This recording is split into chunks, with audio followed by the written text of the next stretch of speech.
One of the things you probably figured out about me is I don't put somebody on just because they're super popular and everybody's talking about them. And I'm hoping to get more clicks and I'm hoping to get more views and I'm hoping to get more money because I'm monetized on rumble.com/do not talk. Do you know how much money I'm making this month, by the way? It's up to $52. And that's a big month. You don't even get paid unless you make over $50 in a month. So it's Rumble's ridiculous. I mean, I love it. I thank God for them, but they don't share the monetization like YouTube does. But YouTube's giving me 2 strikes now, one more, and I'm out. This show with Arthur Schapper today might be the third strike. Oh well, so be it. Um, I don't have many people on. I don't invite them to say, be a part of the show every week. As a matter of fact, there's nobody else right now except Arthur.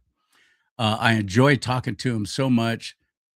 People don't know him unless you read his stuff in American Thinker and townhall.com and so on. He's in several publications online and print.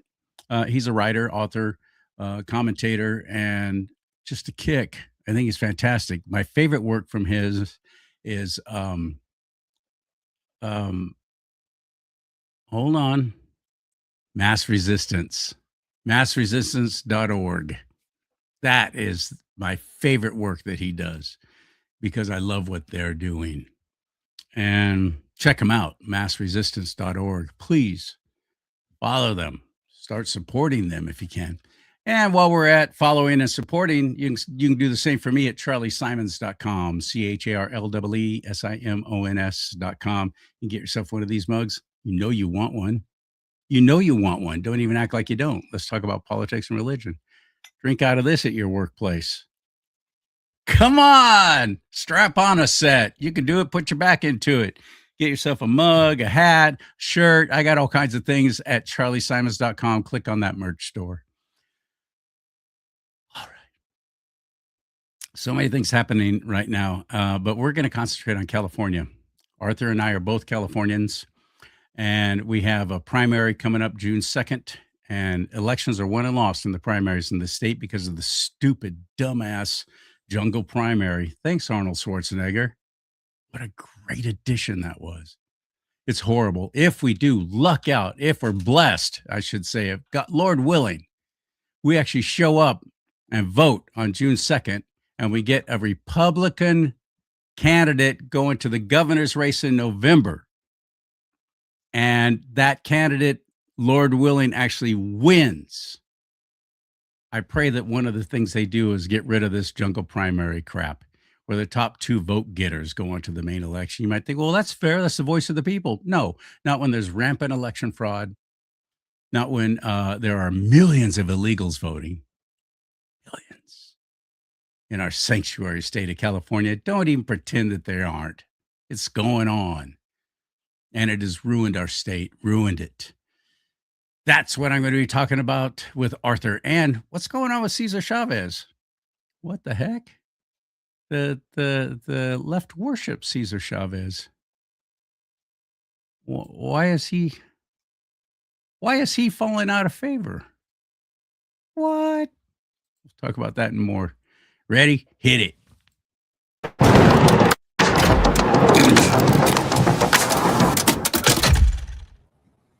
What's up, partner? Things are good. Thanks for having me back again, Charlie. It's always good to be here. Yeah, I'm glad.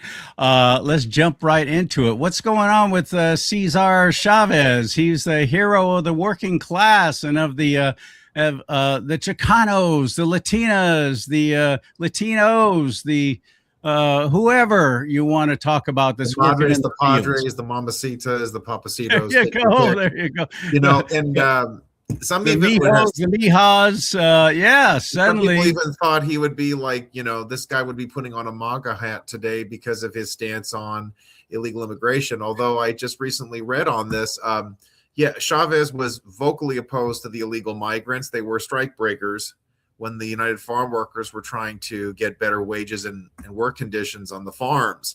However, he did he started to cave a little bit and said he was open to some amnesty and giving help to some migrant workers. So there is that. But the bigger point is the conservatives love to promote this guy. And I admit it, I was up in Monterey County. We were going after the Board of Supervisors. This was in 2018, demanding that the board, there was the big movement against Senate Bill 54. That was the sanctuary state law. You had a number of county boards that were stating their opposition to it, or they were passing, contrary or, they wanted to push back on that sanctuary state law. So we were in Monterey County, and I went to one of the supervisors' offices and we protested and said, you need to take a stand against this horrid law. There was a bust of, the head of Cesar Chavez, right? And I put the MAGA hat right on it. I could probably find the photo for you. But, I fast forward to today, and all of these horrid allegations have come forward. And you know what? I get it. It's in the New York Times, but I read the article. I looked at what they said they did. They interviewed numerous people, 60 different individuals, disconnected, disparate within the farm workers movement, and they all confirmed all of these horrific child abuse allegations, sexual assault, sexual abuse, grooming, child molestation. Even in the Cesar Chavez archives, there's a letter from a 13-year-old that was written to Chavez, and it's extremely flowery, intimate, really creepy. One would think that if he had had any integrity, he would have told this girl to kind of back off and just be with your mom and your dad. I am going to accept these allegations as true. The left has never had a problem covering up for predators, perverts, and pedophiles. I'm not surprised. No, certainly not. Bill Clinton comes to mind. There you go. And so it's like, for them to use him as an icon as much as they have is not surprising. Why do we see all this stuff coming out right now? I mean, one could certainly make the case it's that Cesar Chavez had this longstanding standard against illegal immigration, and President Trump has been a chief enforcer fighting against this culture of allowing open borders, allowing illegals into the country, and not enforcing our immigration laws. So I think that's one of the key elements to it. But you know what? I think there's a bigger wake-up call for the conservative movement in general. We have this tendency, we think that we're owning the libs. If we find some liberal icon or some SJW or some other left-wing activist and say, look, he had this conservative view, so he's awesome, so we should promote this guy. And I don't think that's actually a good idea. We need to stop doing that. I mean, people love to go around about Martin Luther King Jr. was a Republican. So what? He was at communist rallies. They have affirmed this stuff. Frequent serial philanderer, sexual perversion of all kinds, cheated on his wife. He was not a Christian. There's a guy named Chad Jackson who has an Instagram account. He has done a fantastic job exposing the complete fraudulent hagiography of Martin Luther King Jr. So here they are. They're pulling the strings on Cesar Chavez. I have no problem with this. And I don't have a problem with the left eating their own. They initiated the cancel culture Stalinist tyranny. Now They can do it to themselves. I have no problem with this. It's totally appropriate. This brings another account to mind. It's a much more local example. Joe Paterno, Joe Pa. He was the coach for the Nittany Lions. And this guy was like a celebrated college coach. Everybody talked about him. He was just a superstar across the country. If you knew college football, you knew about Joe Paterno. And lo and behold, Jerry Sandusky, I think was his name, was his assistant coach, and he was involved in all sorts of horrid child molestation, absolutely despicable. He was exposed, he was arrested, he was convicted, and there you have Joe Pa. He knew about it and did nothing about it. He covered it up. The reason I'm bringing that up is I remember the culmination of this. Joe Pa was busted, he resigned as coach, and then he died of cancer. I mean, all the guilt just hit him. Understandably so. They confronted, because it was all about protecting the institution of the college football program. This is horrid. This is what happens when people worship movements, outcomes, people within the movements. The culmination point, there was a statue of Joe Pa surrounded by football players, and within a matter of days, there was a fence put up. They unscrewed the statue, they took it down, and they removed it. They're doing the same thing to Cesar Chavez. I really have no problem with that. If the guy was a fink, a creep, an absolute turd, child molester, sexual abuser, he needs to go. No question about it. I do think but I think there's a larger issue. What I've explored, and there will be something published about this in the few days if they accept it. We, putting aside all the sexual perversion, they shouldn't have been making statues of him in the first place. He was a leftist. Let's not ignore that. This is a guy, people treat union actions and collectivized, work stoppages as something praiseworthy. But when you think about it, a farmer, that's his land. If you don't want to work it, if you don't like the wages, then you can work somewhere else. Labor strikes, collective actions, they are in a way abusive. They frustrate commerce. They frustrate right to work. They frustrate free enterprise, freedom of movement. That's not fair. That's a violation of our First Amendment, Fourth Amendment, etc. If I want to work somewhere, why do I have to join a union? If the union doesn't like the wages, why do I have to leave the job if I'm okay with the wages? There's a lot of fundamental problems here, which is becoming kind of an issue because President Trump has made great overtures to a lot of organized labor. The port unions, you've got the private sector, the carpenters union, et cetera. They have started to cozy up. The police unions have cozied up to President Trump because of the public safety issue. There's some understanding of that, but at the end of it all, collective actions, work stoppages, et cetera, these actions are actually not very effective. I think it's wrong that port unions can shut down our trade because they don't like a deal. That's not fair. That's what about my property rights? What about my rights to buy something? That is wrong. They've even studied this. This is me getting very academic here. William Hutt, he wrote a book, The Theory of Collective Bargaining. It's pretty academic, but it's a profound point, which is he studied all these different he called them combinations. He was born in the United Kingdom. He worked in South Africa, and he studied collective bargaining. He studied union and labor efforts, and what he found is they're not actually very effective.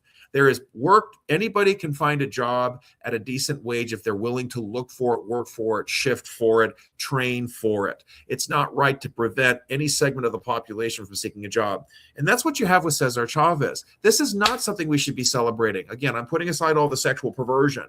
Why are we celebrating a labor leader who was disrupting business, even if it was so-called peaceful, even if it was nonviolent? In a way, it actually is violent. You're not letting people work. You're telling people they can't work.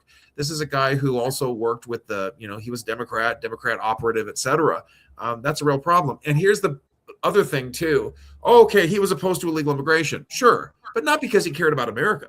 He was opposed to illegal immigration because it hurt the power of his union. And we have to look at not just what people are fighting for, but why. The why does matter. And we see that. And so to me, I have no problem with the statues being taken down. They should have never been built in the first place. I think it's ridiculous they created holidays for the guy. This is silly. President Obama issued an order. There wasn't any act of Congress to recognize Cesar Chavez Day either. He was not somebody worth celebrating even before all of this perversion came to light. So now I do believe, and I think there is merit to the suspicion that Democrats, the left, they wanted to pull the plug on this guy because of his opposition to illegal immigration. That was always a thorn in their side. So all of this Me Too stuff coming forward gives them an easy pass to pull the plug on it. Fine. So, but that is the bottom line. I am absolutely with you. I think that is the main reason why the left is supposedly suddenly turning against their hero, Chavez, because of his stance against illegal immigration. And this is a story from USA First reporting. Crisis mode. Democrats react to disturbing accusations. Yeah. A political firestorm erupting. Once revered figure, long celebrated for organizing farm workers, advancing union power in agriculture. Let's see, what else did I want to get to? Oh yeah, here we go. The backlash was swift. Ben Ray Lujan, a Democrat, publicly condemned the accusations in blunt terms. The allegations against Cesar Chavez are horrific. Abuse of any kind, especially against children, is indefensible and a betrayal of the values that Latino leaders have championed for generations. There is no excuse, he wrote on social media. That's a Democrat doing that. Why all of a sudden? Here's the hypocrisy is rife, and I hope someone on the left will point this out. Why hasn't Bill Clinton been ostracized? I mean, you've got all the Jeffrey Epstein stuff. You have the horrific photos. You have the very illicit and disturbing pictures of him with young women, let's put it mildly, if they are mature, if they're adults at all.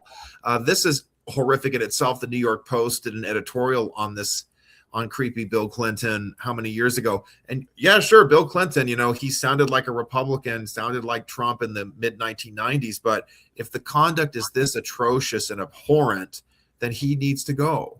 We shouldn't be allowing these people now. And look, you can't, if men have done good, the good still stays, even if the man is bad. They're real selective on their outrage, aren't they? But the they only are. reason Like, why they're so outraging tiresome. against, why they're so outraged against Cesar Chavez is because it has come out more and more. We on the right are going like, wait a minute, this guy was anti-illegal immigration.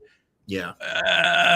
What do you think about that? They don't want to answer that. They don't want to address that. So just like Martin Luther King, who was all about, can't we all just get along and live together regardless of color, based on content of character instead of the color of your skin? That's all fantastic stuff.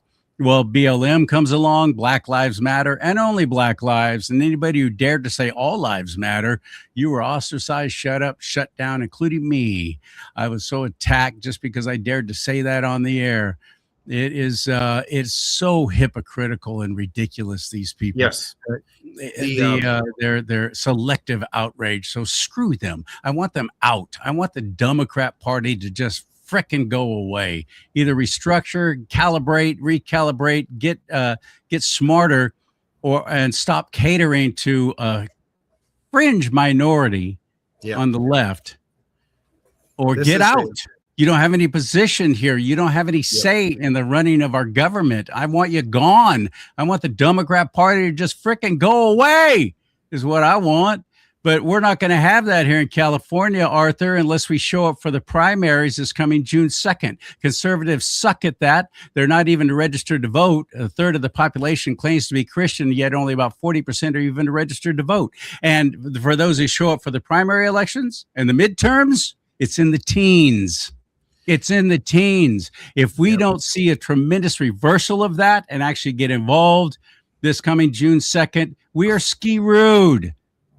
That's the last light at the end of the tunnel to finally, after seeing all the horrific actions of the one-party state in California, what they've done to our once golden state, if we can't rise up against that and shut that down, then we deserve what we get. It's it's astonishing. It's been 16 years of one party rule when starting with Jerry Brown getting back in the governor's mansion in 2010. And you would think that, there he has 4 terms of that guy. He was able to take advantage of the term limit loophole. It was in place after his first 2 terms as governor, so he got to run twice. He ruined Oakland. He was a terrible attorney general, and then there he is as governor again, ruining the state, turning into a sanctuary state, and all the other terrible things. I just, before getting into like election matters, there's just like one other thing I wanted to talk about with Cesar Chavez just really quick. Oh, sure. The United States, we have to have a real reckoning or a discussion as a country and as a culture.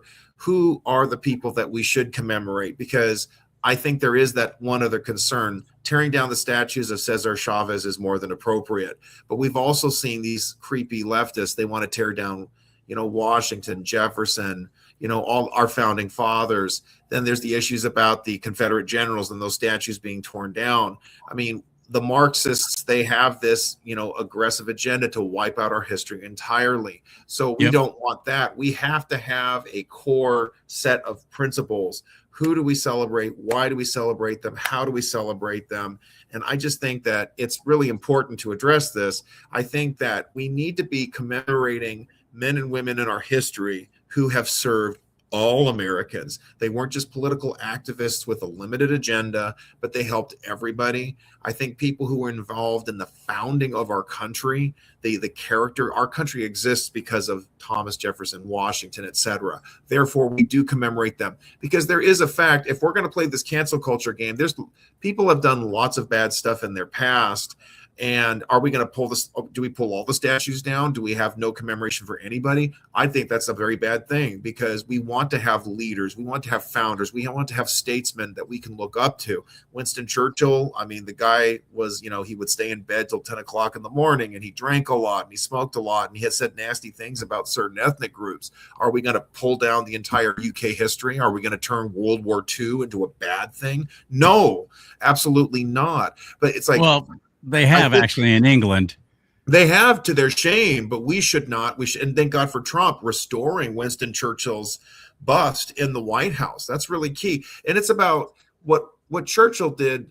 His leadership served the country. It served the world, defeating the fascists, defeating Nazi Germany, defeating fascist Italy, defeating these vile global evil movements that served us. We want to recognize service. Cesar Chavez, okay, he helped some farm workers. I mean, again, putting aside the perversion allegations, who did he really help? Who did he really serve? It was a political entity, a political group, and politicians propped the guy up so they could score points with the farm workers unions and the other unions. It's not about us as Americans. And that's something that I really want to confront. We've got to restore a clear set of standards about whom do we remark, uphold, and celebrate, and why some of these statues do need to be turned down, because a lot of it's political posturing.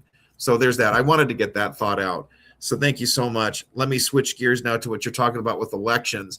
I think we've got a lot of opportunity here. I know there was another special election in Florida, in Mar-a-Lago. It was a red area and then a blue. A Democrat just won the Florida state house seat. It was a very close election. I'm at a point where I don't think we can look at these local elections as harbingers for what's going to happen in the midterms, whether in the primary or the general. The reason is they're all over the map. Republicans won by double digits above Trump, above the general election in Virginia. 3 seats, I think, flipped red. You had a Texas State Senate seat went super blue. That was bad. We had this seat in Florida that went blue. That was also bad. But we've seen Republicans also exceeding expectations too.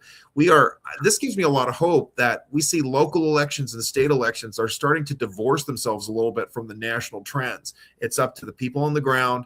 Are they putting in the effort? Are they running good candidates? Are they campaigning effectively? Are they using their money wisely? It's back to you as a voter. It's up to you. It's up to the state party, the local apparatus to get their candidates across the ground. They can't just ride on Trump, and they can't ride on anti-Trump. They just have to get there and show up.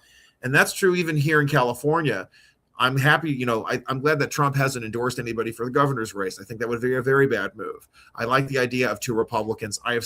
We have more recent polling that shows that it's Bianco and Hilton going into the top 2. This is a huge win for us. 16 years of nonstop Democrat rule, and voters are chomping at the bit, chafing under the restraints and the oppression and the persecution and the incompetence that has defined California governance. I have more hope. I think it's more than pie in the sky. And now there was supposed to be a debate among like the top 7 candidates at USC. I went to that debate in 2018. I was there in the audience. I recorded it when Travis Howland, John Cox, you had Villaraigosa, Newsom, and the rest. They were also there. And USC canceled it. Why? Because you had the low-tier, single-digit Democrat candidates complaining that they were shut out because they didn't have enough money. Tony Lerman, Xavier Becerra, just a couple of them. Betty Yee, and they're all claiming, and they all play the race card. They're like, well, we're the people of color, and only the white candidates, Democrat and Republican, are advancing to the debate. This is not fair. This is racist. The state legislature threatened USC over this, and then USC said, fine, we'll just pull the plug on it. Tom Steyer, the billionaire, the billionaire climate freak who has just jumped in, is going to spend a lot of his, waste a lot of his money running because he doesn't really have a chance. Just look at his presidential bid that crashed and burned in 2020. He wanted to sponsor another debate, but then there was more arguments among all of these lower tier candidates, whether they're statewide office or they've been congressmen or whatever. There was so much frustration that he had to give up the project. This to me gives me even more hope. It shows how divided, distracted, and disparate the Democrats are in California. They can't. You know what I think the real reason is? You know what I think the real reason is, Arthur? They don't want anybody hearing from all the candidates for Democrat. There's only two top ones on the Republican side, but on the other side, it's only supposed to be the top, certain amount of that you're in the polling. You have to hit a certain amount to even be part of the board of, and that's how it is with all these debates, because otherwise there's 200 people on stage. Correct. So they could comply. They could just say, okay, we'll invite those other four who are claiming it's all a racial thing. We'll let them be a part of it too. But the Democrat Party, the last thing they want is further splintering of this governor's race for them. There you go.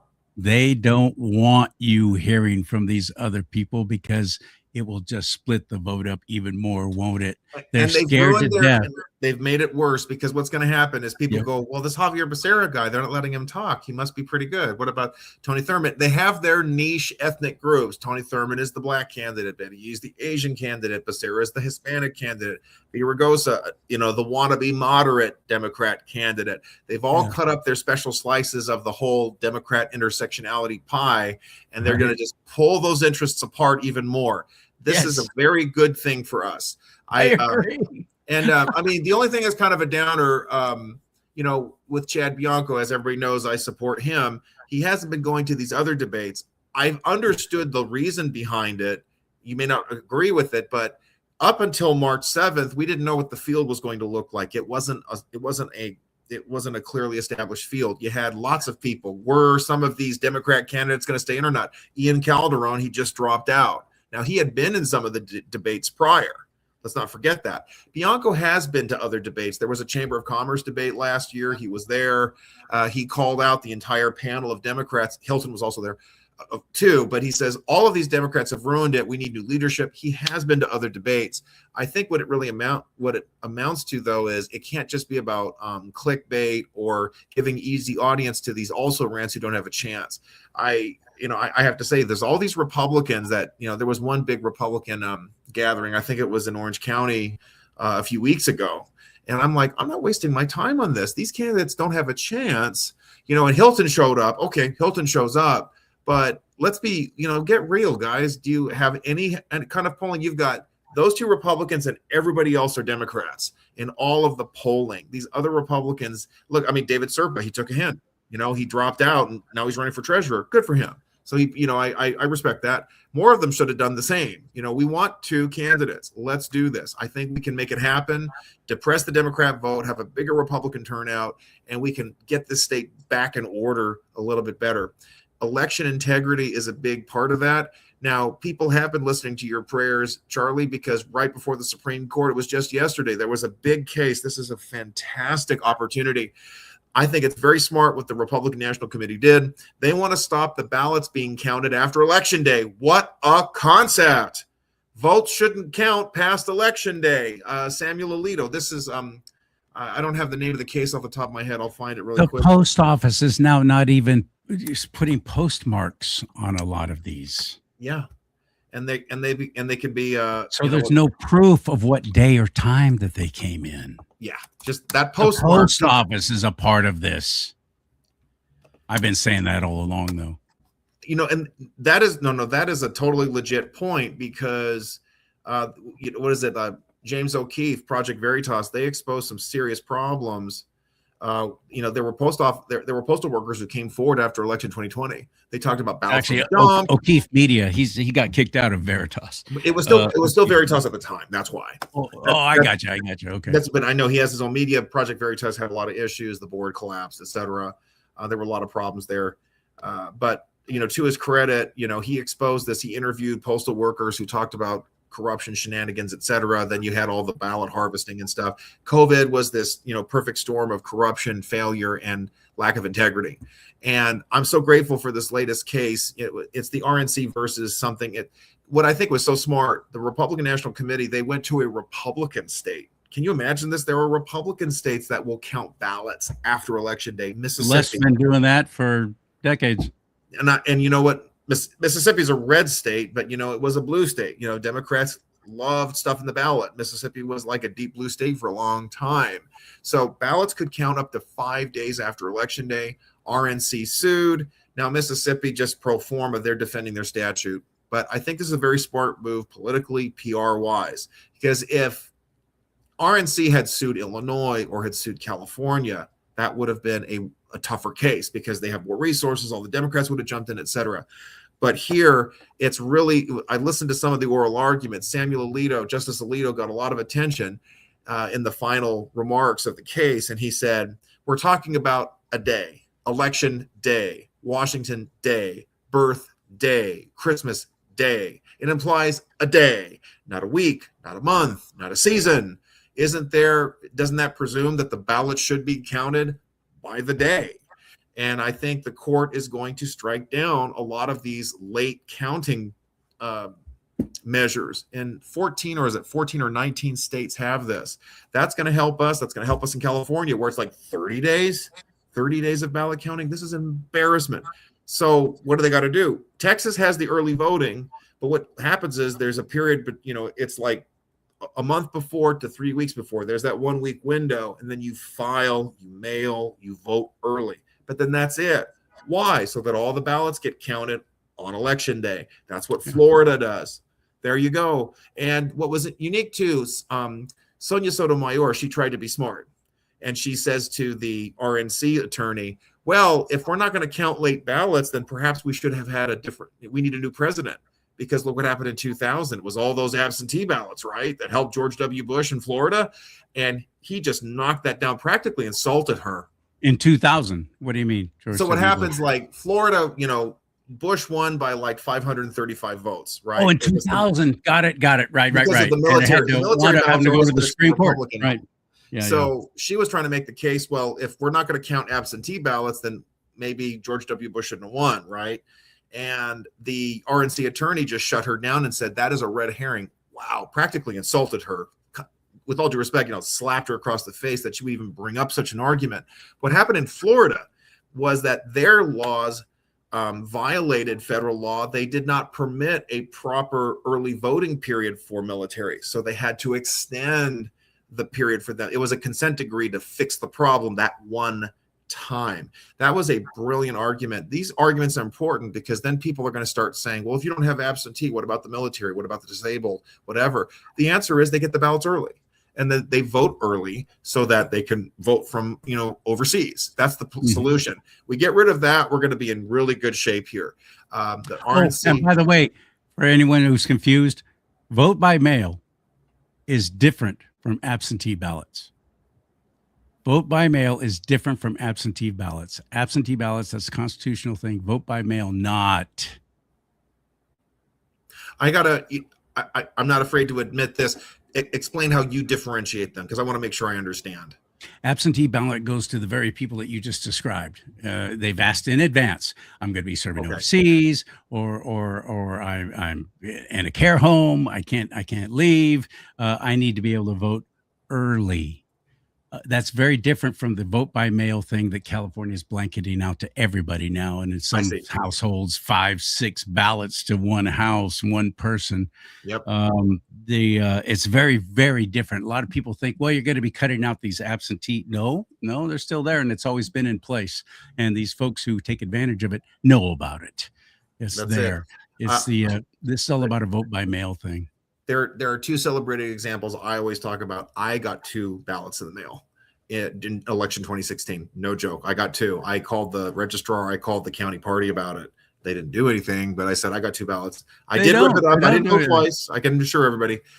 Then there was San Pedro, California. You can look this up. There was one apartment that received 80 ballots, 80. I am not kidding you. And the registrar of voters, Dean Logan here in LA County, said, oh, it's a clerical error. Oh, it's a mistake. How is it possible that 80 names would be registered to one apartment? Give me a break. This is an outrage.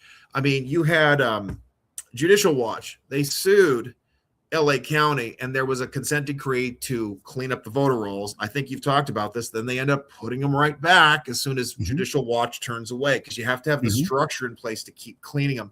My dad, who has now passed away, but even when he was still alive, he moved from Lomita, California to Oregon. I ran for state assembly. I got the voter data for the district I live in. My dad was still on the voter rolls. He's alive. And I can guarantee in that apartment in Lomita, it was a condo. I'm sure that he got a ballot mailed to his house. I'm no doubt about it. So this is a serious problem. All of this stuff has to be pulled apart. And I think I like the point is this issue about absentee. The voter requests it. That's the point you're making, right? They request it. I love what Poland. This is talk about election reforms. You not only can you have to request it, but you personally have to go to the registrar, show your ID, and then they give you the ballot. You have to go in person. You don't because it's important. There you go. And those you better have some skin in the game. You know, you should not be there. You know, because this is like this gets into like philosophical or theoretical issues. Everybody keeps talking about votes. But what is this really about? It's about we have a population of citizens who are registering a choice. That's what this is really about. We're confusing it. A vote is supposed to just represent the choice of a citizen. The focus needs to be on the citizen. As much as possible, the citizen needs to be present and make the case. I think the term is used chain of custody. That must be as strong as possible because this isn't about paper being counted. This is about the will of a citizenry being recognized. That's what this is about. I mean, in a perfect world, individuals would be able to show up in person and say, I'm voting for this person. I'm choosing that one. But the best system that we have is you go into a booth and you cast a ballot for somebody, or you mark a box, or you choose a party. But the idea is it's about a person, and we're divorcing that. We're making it about how much paper does the person collect? How many bubbles are filled in for the person? That's not what it's about. It's about the person. But of course, the Democrats want it this way. Stuff the ballot, have the illegals vote, have the dead people vote. They don't want to true the vote. They want to false the vote. And I got to give the RNC credit. They are filing multiple strategic, effective lawsuits to put an end to the cheating across the country. Oh, thank Good God. deal. Excellent. There was another case out of Illinois. It was a congressman who was challenging, I think it's similar to this, ballots being counted after Election Day. His case was allowed to proceed. So that's moving forward. I know the Election Integrity Project, they've been invested in lawsuits even here in California. It looks like their wishes are starting to come true as well. This is important. And I think Elon Musk, his taking over X, his promoting this problem of voter ID. Why would you not want to have people choose proof? There we go again. It's not about the piece of paper. It's about a person. I'm this person. I'm a citizen. Here's who I am. I get to vote. I can remember I was at UC Irvine my freshman year. This was in 2000, or it was 2001. So we're talking like 25 years ago. And I wanted to vote. Now, I'm an LA County resident. I'm registered to vote in LA County, even though I was at Orange County in Irvine. I was not really paying attention to this stuff. In those days, we're talking like 20 years ago, I go to a center and I want to vote, right? And they had a list of names and they looked it over and they said, you're not listed. You can't vote. 25 years ago, we had a pretty integrated system. 25 years ago, you had to lived there. I went to a registrar's office in Orange County. I wanted to vote. I think it was the election 2000. Oh man. And they said, and I went to a voting booth and I said, I want to vote. What do I do? And they said, you're going to have to go to Cerritos. You have to go to LA County. Imagine that. Now they've changed all the rules. I can vote wherever I want, whenever I want. And now, as many times as I want. I mean, this is how awful it's gotten. But I mean, even California, and look what happened. 2000, 2001, California was in a much better place. Republicans had a chance, and we had a Republican governor. We had another Republican governor 2 years later. I mean, Schwarzenegger wasn't great, but he was certainly better than what we got now. But look at it. They changed the votes. They untrued the vote. They allowed it to open up, and look at the mess we're in. No, the correlation is really clear there. It's awful. All right. The bottom line is we got to get registered to vote, registered-to-vote.ca.gov. I think May 9th is the cutoff to be able to vote in the primary election on June 2nd. I would suggest. Here's the thing, but actually it isn't. You can walk into a booth the same day and cast a provisional ballot. You're allowed to do that. In California, you can do that. This is a problem. That's a serious problem. It's You still horrible. have to be registered, though, don't you? But it's like, I mean, if they're not checking IDs, how do they even know if you're registered or not? there you go. That's the point. I can go, oh no, I forgot my ballot, and then you voted there, and then you vote in another place. I mean, what's to stop it? It's in California. Good I mean, I got to Lord. look this up if I'm missing something. Is there any hope, do you think, that President Trump is going to be able to get these? We can't even get the SAVE Act passed, Well, which they're is working on vitally it. important. That's all about the most important thing is the voter ID. You must show an ID to be able to vote. It's very simple, and 82% of the population seems to want it. A Yes, majority, they do. overwhelming No, majority wants this, but yet our own Republicans aren't even really fighting to get it passed. It's going to have to turn into an executive order. I guarantee you, states like New York, Illinois, and California will ignore it. They're going to do yes, what they want to do anyway, and who cares? So we'll face consequences later. It'll all turn out. All that matters is winning right now. That's their attitude. They're that's not going to exactly it. comply. And They're not going to comply. that ties in with the Cesar Chavez thing. Going back to that briefly, as long as he's useful to the Democratic power purposes, they had no problem propping up. They had no problem pushing away all of the sexual allegations against him, which were flittering around for a long time beforehand. And here we are today. It's not the ballot. It's not the people who vote. It's the people who count the votes. It goes all the way back to Boss Tweed. It's all about that power differential at all costs. I think John Thune has started to shift a little bit, allowing other senators to start pushing for debate on it. Senator Kennedy said, let's use a reconciliation procedure to do this. Which is brilliant. I think that's a great Which is brilliant. Why is it taking this long? How come nobody else knew about that? It's because they don't know. They get in these positions of power and they're like, okay, I got it. Now all I have to do is just keep running for reelection. They don't know these things. They don't investigate. They don't have a staff that actually looks into it. They have a staff that looks as to how they can get more campaign donations.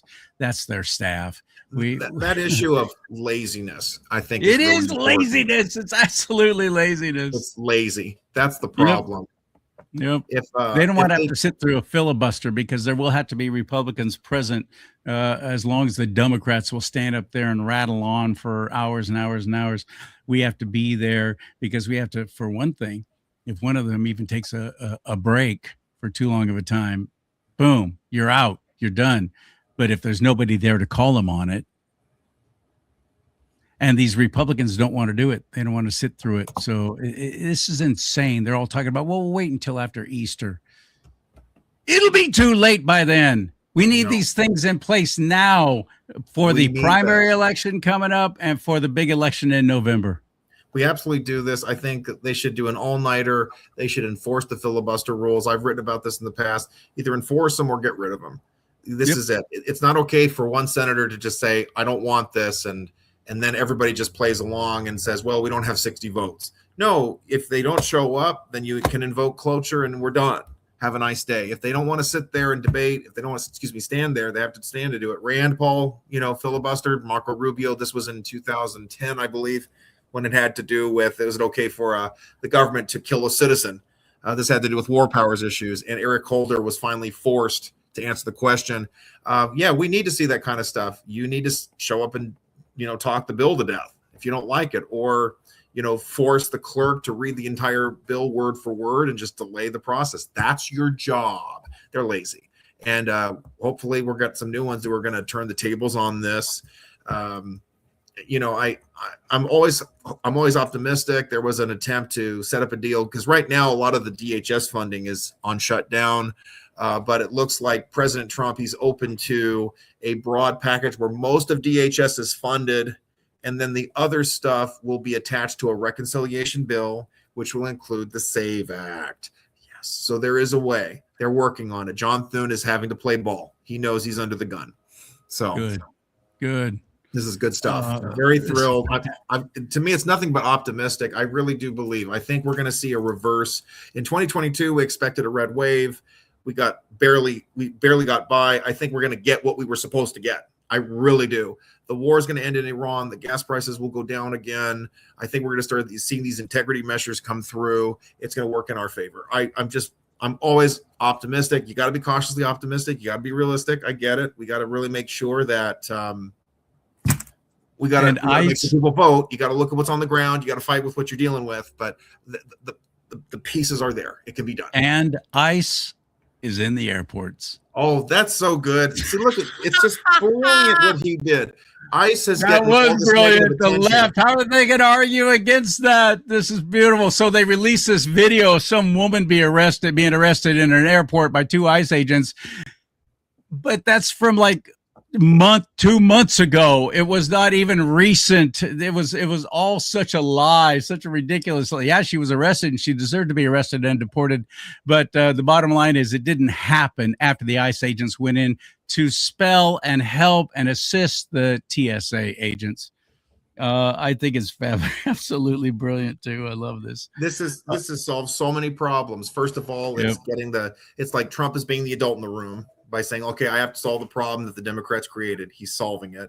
ICE gets a positive, PR glow after all the negatives. So everybody goes, thank you for ICE. ICE helped me to get home to my family on time. I didn't have to wait at the airport for 5 hours. And like you just said, they can still pick up illegals. A lot of them are flying in illegally. A lot of them can be deported just as quickly. This is perfect. And Democrats are going to lose this fight too. They are going to lose. And this is another reason to get, the argument for getting rid of the filibuster. It's like Democrats will not govern. They'll just be like children who want to tear everything down because they can't get anything. So they'll just shut everything down. Fine, we'll take away your toys and we'll just do majority rule if that's what we have to do. Fine. Like you said last week, they are trying to burn everything down just so they can rule over the ashes. That's it. That was a good analogy. Arthur Schchaper, fantastic. I know we can find a lot of your writings and your work on your blog spot. It's ashopper1.blogspot.com. That's the letter A, Schchaper, SCHAPER, and the number 1.blogspot.com. And your work with mass resistance. May God bless you for that. That's amazing. Massresistance.org. I appreciate you bringing that up every time. I can't thank you enough. We're really moving ahead on stuff. There's so much we're going to be talking about in the near future. It's very exciting. I'm looking forward to it. All right, partner. Talk to you soon. Thank you so much again, Charlie. Appreciate it. Absolutely. I love talking with him. He's a great guest, and it's so funny because I will tell my other podcasting friends, broadcasting friends about this guy. Oh, yeah. It sounds interesting, but they don't have him on. I don't know why. He's such a great guest, other than maybe because of massresistance.org, and they're afraid of talking against the homo mafia, which is one of the big things mass resistance does, fighting against the LGBTQ mafia and their tactics of doxing and destroying and ruining your business and boycotts and so on and so forth, all to get you to say, these people are okay, and give them, they don't want equality. They want special treatment is what they want. And I'm sorry, but I will always be the first to say homosexual activities is sinful. It goes against God. It goes against God's plan. It goes against the laws of nature, for heaven's sake. So no, I'm not going to do anything to support homosexuality, especially when my California Republican Party keeps going that way with their log cabin Republicans and trying to make them part of the charter and so on. In fact, I think they actually did. I don't know. I'll let you know. I'm going to the convention this year or this spring. So it's going to be in San Diego and second weekend of April, 2nd. So there you go. Come on, podcasters, strap on a set. Get Arthur on your show and just let him go. He's great. May God bless you and keep you. May God bless America. But most importantly, America, bless God.